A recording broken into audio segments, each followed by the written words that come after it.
एक गांव में नदी किनारे दो बहनें रहती थीं। बड़ी बहन कमला का पति कुछ समय से बीमार रह रहा था, इसलिए वो रोज छोटी बहन माया के घर काम करने जाती थी। माया की शादी एक अमीर व्यापारी से हुई थी। वह बहुत कंजूस और लालची थी। सुबह के समय कमला जल्दी जल्दी अपने घर का काम निपटा के अपनी छोटी बहन माया के घर की ओर निकलती है। अरे दीदी, आज फिर तुमको देर हो गई। सुबह सुबह इतने बड़े घर का काम पड़ा रहता है और तुम आराम से घर में बैठी रहती हो। जल्दी आना चाहिए था। खैर, अब आ ही गई हो तो चलो, काम में लग जाओ। माफ करना बहन। मेरा मुन्ना रात भर रोता रहा पेट दर्द से, इसलिए देर हो गई। मैं जल्दी जल्दी सब काम कर दूंगी।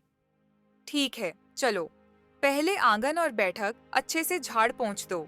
घर चमकना चाहिए। उसके बाद रसोई में जाकर सारे बर्तन मांज देना। और हाँ, काम ठीक से होना चाहिए। कमला तुरंत काम पर लग जाती है।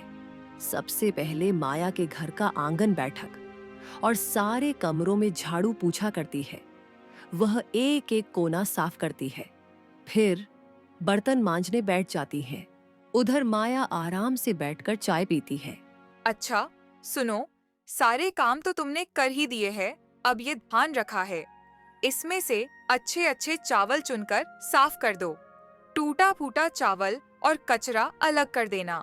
मेरे घर में सिर्फ बढ़िया चावल पकते हैं, समझी? और फिर जल्दी से रसोई में जाकर दोपहर का खाना बना देना। कमला चुपचाप बैठकर चावल साफ करती है। फिर रसोई में जाकर खाना बनाने लगती है। वो अपने मन में सोच रही होती है कि माया ने कहा था कि वो पैसे तो नहीं देगी, पर रोज के काम के बदले अनाज देगी। कमला सोच रही थी, इन चावलों में से उसे भी थोड़ा मिलेगा। माया, जैसा तुमने कहा था, मैंने अच्छे चावल और टूटे हुए कंकड़ वाले चावल दोनों अलग अलग कर दिए हैं। तुम देख लो। सारे काम निपटाने के बाद कमला घर जाने लगती है। माया उसे रोकती है। रुको दीदी, ये लो, ये टूटे हुए चावल है। मेरे घर में इसे तो कोई खाता नहीं है, इसलिए तुम ही ले जाओ। तुम्हारे घर में तो ये आराम से सब खा लेंगे। माया टूटा फूटा टुकड़ों वाला थोड़ा सा चावल थैली में डालकर कमला को थमा देती है। कमला ने बिना कुछ कहे चावल लिया और घर की ओर चल पड़ी। आंखों में आंसू थे, मगर होठों पर एक भी शिकायत का शब्द नहीं आया, क्योंकि उसे पता था उसकी मजबूरी और गरीबी में ये चावल भी उसके लिए कीमती है। कमला घर जाकर वही चावल बनाकर अपने पति और बच्चे को खिलाती है। अगली सुबह फिर वही सिलसिला शुरू हुआ। सुबह के समय कमला दरवाजे पर दस्तक देती है। अरे दीदी, आज तो जल्दी आ गईं। अच्छा हुआ। सुनो, आज मुझे मछली खाने का बहुत मन है। तुम जल्दी से झाड़ू पोछा कर लो, बर्तन मांज लो और फिर रसोई में जाकर मछली बना देना। लेकिन हाँ, मसाला अच्छे से पीसना। मछली एकदम स्वादिष्ट होनी चाहिए। मेरे पति को मजेदार खाना चाहिए। ठीक है बहन, जैसा तुम कहो। मैं जल्दी से काम निपटाकर मछली बना देती हूँ। कमला चुपचाप झाड़ू पोछा करने लगी, फिर बर्तन मांजे और आखिर में बैठकर मछली पकाने लगी। वो आज भी मन ही मन सोच रही है, उसके बेटे मुन्ना को ये मछली बहुत पसंद है। कमला मसाले कूटती है, प्याज लहसुन छौंकती है, फिर मछली तलकर बड़ी मेहनत से ढेर सारी स्वादिष्ट करी बनाती है। घर महक उठता है। माया आकर देखती है। वाह, आज तो बहुत अच्छी खुशबू आ रही है। चलो, खाना बढ़िया बना है आज तो। उनको मजा आ जाएगा। तुमने तो आज बहुत मेहनत कर दी।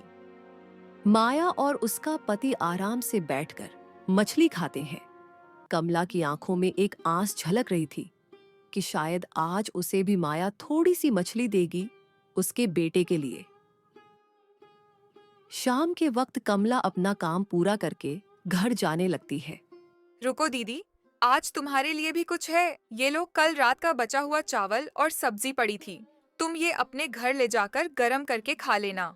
कमला ने बिना कोई शिकायत किए बासी चावल और गली हुई सब्जी की थैली उठाई और अपने घर की ओर चल पड़ी। दिन पर दिन ऐसे ही गुजरते गए।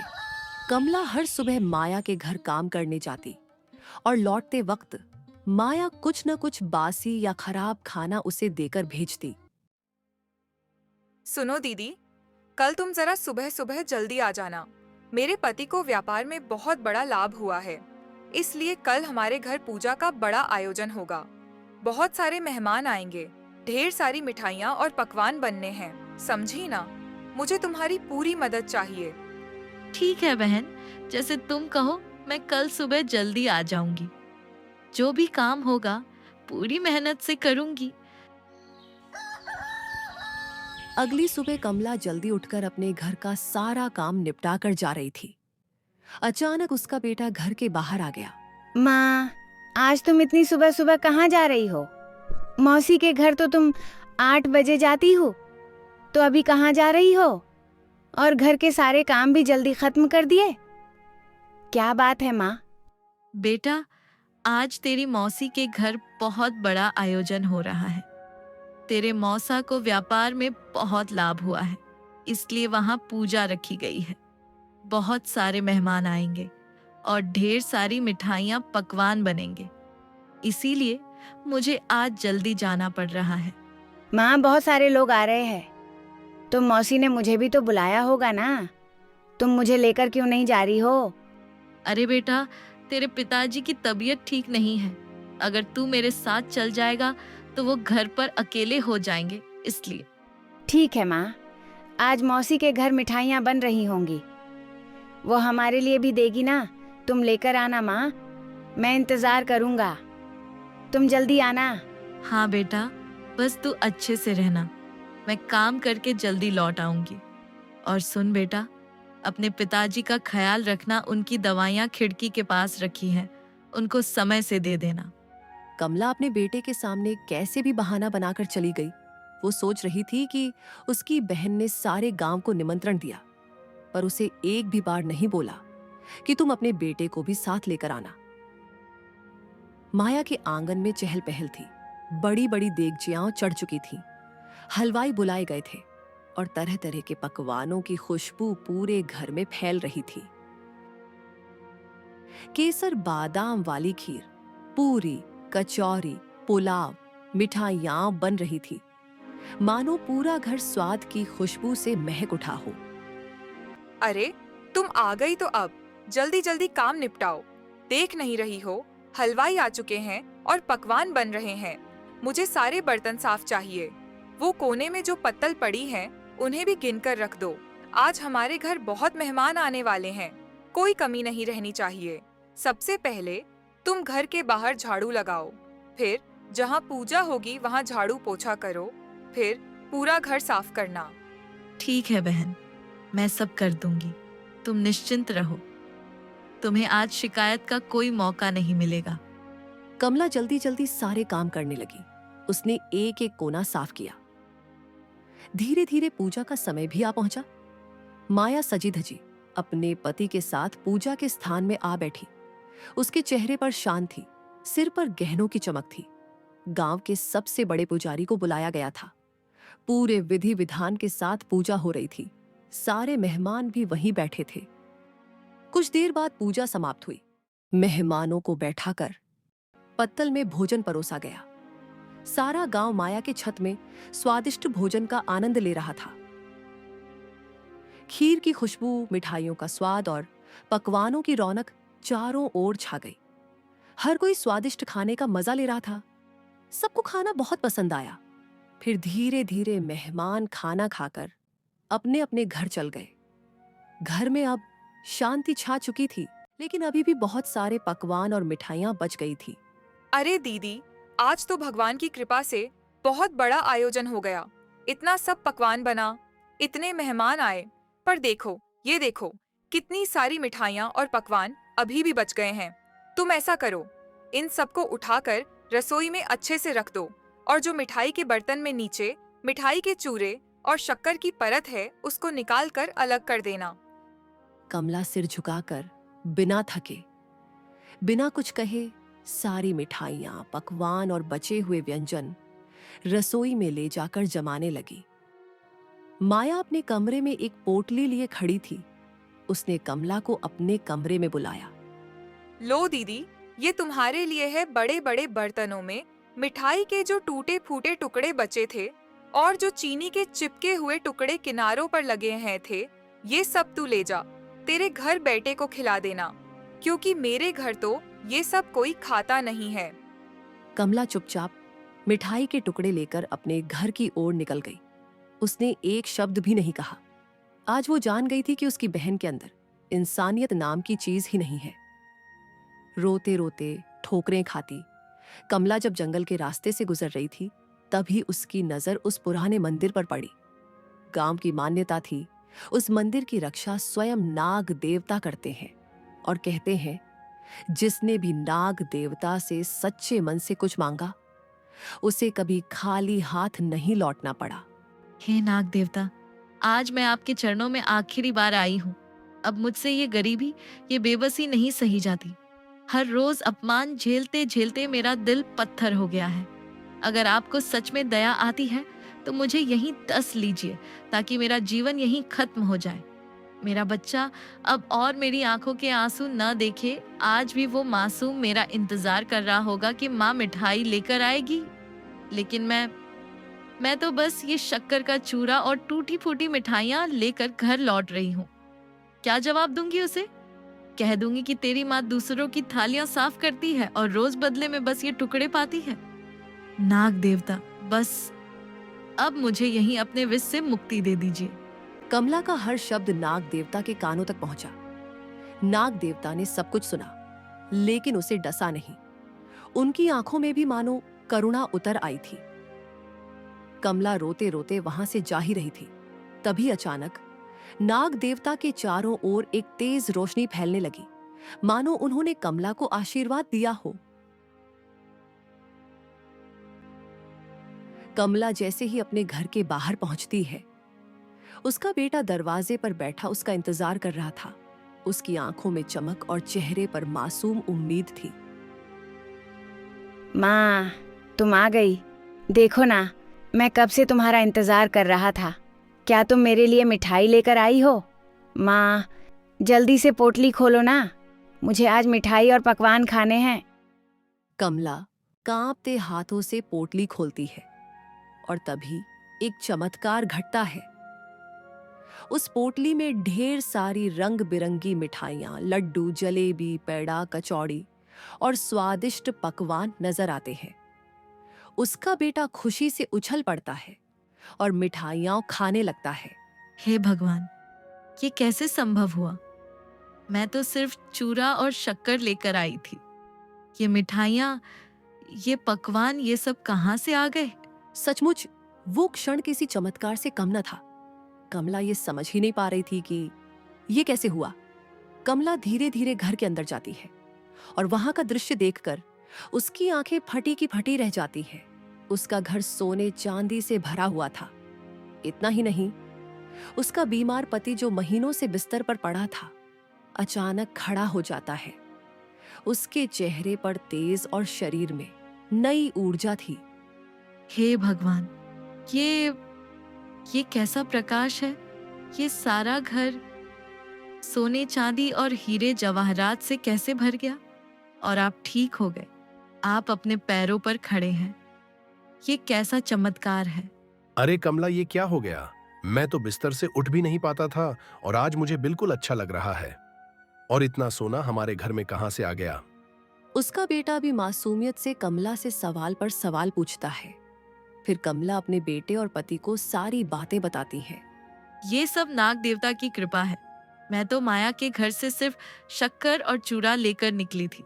रास्ते में मंदिर में रुक गई और नाग देवता से अपनी सारी पीड़ा कह दी। मैंने प्रार्थना की थी कि मुझे जीवन का बोझ अब और न उठाना पड़े, इसलिए आप मुझे यही 10 लो। पर नाग देवता ने मुझे मारा नहीं। उन्होंने मेरी पुकार सुन ली और देखो, उनकी कृपा से आज हमारा जीवन ही बदल गया। उस दिन से सब कुछ बदल गया। गरीब और लाचार परिवार, जिसने केवल आंसू और भूख जानी थी, आज उनका जीवन खुशियों से भर गया था। अगले ही दिन कमला और उसका परिवार गांव में बने नए, सुंदर और आलीशान घर को खरीदकर उसमें रहने चले गए। 3 दिन बीत चुके थे। कमला अब अपने नए सुंदर और विशाल घर में सुख और चैन से रह रही थी। उसके चेहरे पर अब चिंता नहीं, बल्कि संतोष और खुशियों की चमक थी। उसके पति की तबीयत अब ठीक हो गई थी, इसलिए वह फिर से अपनी खेती बाड़ी को संभालने लगा। उधर माया अपने घर में बैठी सोच में डूबी हुई थी कि आखिर कमला काम पर क्यों नहीं आ रही है। अरे 3 दिन हो गए, पर कमला अभी तक काम पर क्यों नहीं आई? न सफाई करने, न बर्तन धोने, न ही रसोई में हाथ बटाने।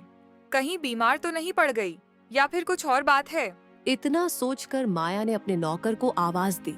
अरे सुनो, तुम अभी इसी वक्त जाकर देखो कि मेरी बड़ी बहन कहाँ है। वो काम पर नहीं आ रही। जाकर पता लगाओ कि वह क्या कर रही है। माया का नौकर जी हुजूरी करता हुआ फौरन कमला के घर की ओर चल पड़ा। जब वह वहां पहुंचा और घर की चौखट पर कदम रखा तो उसकी आंखें फटी की फटी रह गईं। उसने देखा कि वो नया घर खरीद लिए है। उसका पति ठीक हो गया। वो खेत जा रहा था। नौकर ने चुपके से घर में झांक कर देखा कि कमला इतने बड़े घर में आराम से अपने बेटे के साथ प्रसन्न मुद्रा में बैठी थी। हर तरफ सुख समृद्धि का सागर बह रहा था। हे भगवान, ये क्या देख रहा हूं मैं? कुछ दिन पहले तक तो इनका घर जर्जर हालत में था, और अब तो मानो ये किसी राजा महाराजा के महल में रह रहे हों। नौकर भागा भागा माया के पास पहुंचा और हांफते हांफते सारी कहानी सुनाई। मालकिन, ये तो चमत्कार हो गया। आपकी बड़ी बहन तो अब बहुत अमीर हो गई है। उनका घर सोने चांदी से भरा पड़ा है। उनके पति की बीमारी भी ठीक हो गई है, और तो और उनके बेटे के हाथ में नई नई मिठाइयां और पकवान थे। लगता है जैसे उनकी किस्मत रातों रात बदल गई हो। क्या ये कैसे हो गया? जब मैंने उसे भेजा था तो सिर्फ बचे खुचे मिठाई के टुकड़े और बर्तन में चिपकी शक्कर ही दी थी।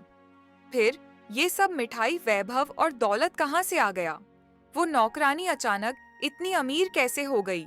ये रहस्य तो मुझे जानना ही होगा। उस शाम जब माया का पति काम से लौटकर घर आया तो उसने उसे सारी बातें बताईं। सुनते हो जी, आपको पता है मेरी बड़ी बहन कमला अचानक अमीर हो गई है। उसका टूटा फूटा घर अब महल बन गया है। उसके पति की बीमारी भी छूमंतर हो गई। मुझे तो समझ ही नहीं आ रहा कि आखिर रातों रात ऐसा चमत्कार हुआ कैसे। अरे वाह, ये तो बहुत अच्छी बात है। तुम्हारी बहन ने बहुत तकलीफें सही हैं। तुम जाकर उसी से पूछ लो, आखिर ये सब कैसे हुआ। माया ने ठान लिया कि अब वह इस रहस्य से पर्दा उठाकर ही दम लेगी। वह उसी समय जल्दी से तैयार होकर कमला के घर की ओर निकल पड़ी। वहां पहुंचकर जब उसने महल जैसा घर देखा तो उसकी आंखें फटी की फटी रह गईं। उसके मन में जलन और हैरानी दोनों साथ साथ उमड़ पड़े। फिर वह घर के अंदर गई। अरे बहन, तू काम पर नहीं आ रही थी, इसलिए मुझे तेरी चिंता हो गई थी। इसलिए मैं तुझसे मिलने आ गई। पर ये सब कैसे हुआ? तू इतनी अमीर कैसे बन गई? जरा मुझे भी तो बता, आखिर क्या हुआ ऐसा कि तू रातों रात अमीर बन गई? माया, तू रोज जो मुझे बचे खुचे बासी चावल और सब्जी देती थी, और उस दिन तूने मुझे मिठाई के चूरे और शक्कर दी थी ना, मैं वही सब लेकर घर लौट रही थी। तभी रास्ते में नाग देवता मिले। मैंने उन्हें अपनी सारी दुख तकलीफ बता दी, और नाग देवता की कृपा से ये सब बदल गया। माया को कमला का नया घर देखकर और इतनी समृद्धि देखकर जलन होने लगी। उसकी लालच अब और बढ़ गई थी। अगले ही दिन माया ने मन ही मन ठान लिया कि उसे अपनी बड़ी बहन से भी ज्यादा अमीर बनना है। उसके भीतर का लालच और जलन उसे चैन से बैठने नहीं दे रहा था। उसने अपने पति से सारी बातें बताईं। सुनो जी, मुझे सब पता चल गया है। दीदी इतनी अमीर कैसे बनी? मैं रोज जो खराब खाना उसे देती थी, उसने नाग देवता को जाकर सब बता दिया, और देखो, नाग देवता ने उसे पल भर में राजमहल जैसा घर दे दिया, हमें भी वैसा ही करना होगा। अरे पगली, हम तो पहले से ही सुखी और अमीर हैं। भगवान ने हमें सब कुछ दिया है। इतना लालच अच्छा नहीं होता। लालच हमेशा इंसान को बर्बाद कर देता है। नहीं, मुझे कुछ नहीं सुनना। वो मुझसे ज्यादा अमीर नहीं हो सकती है उसकी। मेरे सामने कोई औकात नहीं थी और आज वो मुझसे ज्यादा अमीर हो गई। अब मैं भी वो सब करूंगी जो वो करती थी। पति ने बहुत समझाया, पर माया पर लालच का भूत सवार हो चुका था। उसी दिन थोड़ी देर बाद दोपहर के समय वो कमला के घर पहुंची और झूठे आंसू बहाने लगी। दीदी, मुझे माफ कर दे, मैंने तेरे साथ बुरा किया, इसलिए आज मेरे पति के कारोबार में थोड़ी मुसीबत आ गई है। अब तो घर चलाना भी मुश्किल हो रहा है। मुझे अपने घर पर काम पर रख लो। जैसे मैं तुम्हें काम करवाया करती थी, वैसे ही अब मैं कर लूंगी। अरे माया, तू क्यों चिंता करती है? तू तो मेरी सगी बहन है।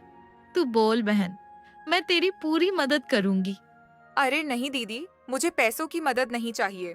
बस तुम मुझे काम पर रख लो और बदले में मुझे खाना दे देना। ठीक है, अगर तेरा मन है तो आजा, मेरे घर पर काम कर लेना। मुझे तुझसे कोई गिला शिकवा नहीं है। कमला दिल से साफ थी। उसने अपनी छोटी बहन के झूठ को पहचान भी लिया, लेकिन फिर भी उसने कुछ नहीं कहा। उसने माया को अपने घर काम पर रख लिया। अगली सुबह माया कमला के घर पहुंच गई। मन में बस एक ही ख्वाहिश थी, किसी तरह वही चमत्कार दोहराया जाए और वो कमला से भी ज्यादा अमीर बन जाए। अरे माया, तू आ गई। आज घर में बहुत काम है। तू सफाई कर ले, मैं रसोई देख लेती हूँ। हाँ हाँ दीदी, मैं सब कर लूंगी। तेरा पूरा घर साफ कर दूंगी। दिन भर काम करने के बाद जब शाम को घर लौटने का समय आया, तब कमला ने माया के लिए अच्छे अच्छे पकवान और मिठाई एक थैले में लाकर दी। ले माया, ये ताजा गरम गरम खाना और मिठाई अपने साथ ले जा। नहीं दीदी, तू मुझे वही देना जो मैं तुझे दिया करती थी। बासी, बचा खुचा, सूखा सड़ा खाना। मैं तेरा अच्छा खाना नहीं लूंगी। कमला ये सुनकर चौंक गई, लेकिन माया की जिद इतनी मजबूत थी कि आखिरकार कमला ने मजबूरी में उसे बासी खाना ही दे दिया। माया खुशी खुशी वो बचा खुचा खाना लेकर अपने घर लौट गई। अगले दिन फिर वही हुआ। माया सुबह काम पर आई, दिन भर काम किया और जब जाने लगी तो कमला ने फिर से ताजी मिठाई और खाना दिया। लेकिन फिर माया ने मना कर दिया और जबरदस्ती बासी और खराब सब्जियां लेकर चली गई। दिन कटते गए। माया रोज काम पर आती और जाते वक्त रोज जबरदस्ती बासी खाना लेकर जाती। कमला सोच में पड़ गई थी कि आखिर माया ऐसा क्यों कर रही है। अब तो काफी दिन हो गए दीदी के घर काम करते करते। अब मुझे भी वही करना पड़ेगा जो उसने किया था। मैं आज ही मंदिर जाऊंगी और वहां जाकर नाग देवता से वही बोलूंगी जो दीदी ने कहा था। तब जाकर मैं उससे भी ज्यादा अमीर बनूंगी। बस यही सोचते सोचते माया के कदम तेज हो गए। उसका दिल लालच से भरा हुआ था। उसे अब न अपने पति की बात सुनाई दे रही थी, न ही अपने घर की चिंता थी। उसके मन में तो सिर्फ एक ही चाहत थी, दौलत, सोना, रुपया और शानो शौकत। और इसी चाहत से वो मंदिर की ओर गई। वहां पहुंचकर वह नाग देवता के सामने बहुत रोने लग गई। हे नाग देवता, मैं बहुत गरीब हूँ। मेरे जीवन में केवल दुख ही दुख है। मैं रोज अपनी बड़ी बहन के घर काम करने जाती हूँ, पर वो मुझे कभी ताजा खाना नहीं देती, हमेशा बासी ही थमा देती है। आज भी उसने मुझे वही बासी खाना दिया। हे नाग देवता, मैं अब बहुत दुखी हो चुकी हूँ।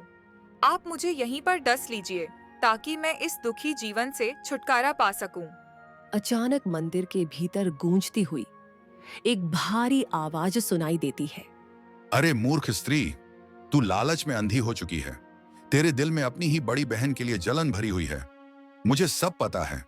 तुझे रोज तेरी बहन ताजा और अच्छा खाना ही देती थी, लेकिन तूने जानबूझकर उससे रोज बासी खाना मांगा। मुझे सब पता है। नहीं नाग देवता, ऐसा नहीं है, मैं सच बोल रही हूँ। झूठ मत बोल माया, तूने अपनी बहन से ईर्ष्या की, झूठ बोला और अब लालच में आकर मुझसे मौत की भीख मांग रही है। तो ठीक है, तेरी इच्छा मैं पूरी करता हूं। तू चाहती है कि मैं तुझे 10 लूं, तो ठीक है। मुझे माफ कर दीजिए नाग देवता, आप सच कह रहे हैं, मैं लालच में अंधी हो गई थी। मुझे मत काटिए नाग देवता। ठीक है, मैं तुझे नहीं काटूंगा, पर तेरे लालच का फल आज तुझे मिलकर ही रहेगी। जा, मैं तुझे श्राप देता हूं, तेरे आलीशान घर एक झोपड़ी में बदल जाए। तेरे घर का पूरा सोना, चांदी, हीरा, मोती, धन दौलत सब ईंट पत्थर में बदल जाए। तू मेरे सामने गरीब बनकर आई थी ना, अब कुदरत तुझे बताएगी असली गरीबी क्या होती है। माया भागती भागती रोते हुए अपने घर की ओर जाती है। उसके मन में हजारों ख्याल आ रहे हैं। वो जैसे ही अपने घर के पास पहुंची, उसकी आंखों से आंसू थमने का नाम नहीं ले रहे थे। उसका घर एक झोपड़ी में बदल गया। उसने देखा कि उसके घर के सारे हीरे जेवरात ईंट पत्थर में बदल गए। अरे माया, ये सब कैसे हुआ? हमारा घर इस झोपड़ी में कैसे बदल गया? मुझे कुछ समझ नहीं आ रहा। बताओ, क्या किया है तुमने? माया ने रोते रोते अपने पति को सारी बातें बताई। मैंने कहा था ना, माया लालच मत करो। आज तुम्हारी लालची सोच के कारण मेरे जीवन भर की मेहनत मिट्टी में मिल गई। तुम्हें पता भी है कि मैंने कितनी मेहनत की है अपनी जिंदगी में। पता नहीं क्या पाप किया था मैंने, जो तुम जैसी लालची औरत से मेरी शादी हुई। माया के लालच की वजह से उसका ऐशो आराम, धन दौलत और पति का प्यार सब छीन गया। इस तरह लालच और जलन में अंधी हुई माया ने अपने ही हाथों अपनी जिंदगी बर्बाद कर ली।